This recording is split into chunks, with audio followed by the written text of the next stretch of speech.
સુરત ખાતે અમરોલીમાં duplicate police બની આધેડને હની ટ્રેપમાં ફસાવાનો કિસ્સો સામે આવ્યો છે।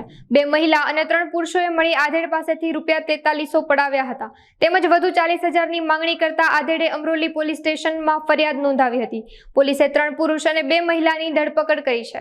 અમરોલી પોલીસ સ્ટેશનમાં એક ફરિયાદ દાખલ થઈ છે। એની અંદર 5 જેટલા આરોપીઓ છે, એમાં 2 મહિલાઓ છે અને 3 પુરુષ છે। એટલે આ કામના જે ફરિયાદી છે એમને વોટ્સઅપ ઉપર ગુડ મોર્નિંગ એના મેસેજ આવેલા, એટલે સામેથી એવી એમને ગુડ મોર્નિંગ પછી એમને વાતો થઈ પછી આ લોકો આ જે મહિલા છે એમને આ જે ફરિયાદી છે એ ભટાર બાજુ રહેતા હોય એમને અમરોલી બાજુ બોલાવેલા અને એમના ઘરે બોલાવીને એને વાતમાં પોતાની વાતમાં જાળમાં ફસાવેલા અને રૂમમાં ગયો એટલામાં આ કામના બીજા આરોપીઓ તો આવી ગયા હતા। ક્રાઇમ બ્રાન્ચના માણસો છીએ એમ કરી અને એમને ઝડપી તપાસ કરીને એમના ખિસ્સામાંથી પૈસા 4,300 જેટલા કાઢી લીધેલ અને તમે આમ કરી નાખશો, તમે આમ થઈ જશો, તમે જેલમાં જણાવી ધમકીઓ આપી અને એ પ્રમાણેનો બનાવ બનેલો છે।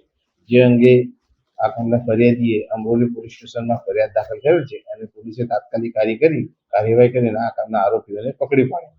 ત્યારબાદ આ આરોપીઓને અત્યારે પોલીસ કસ્ટડી હેઠળ છે। દરમિયાન અત્યારે બીજી એક ફરિયાદ પણ અમરોલી પોલીસ સ્ટેશનમાં આ કામના આરોપી વિરુદ્ધ દાખલ થઈ છે।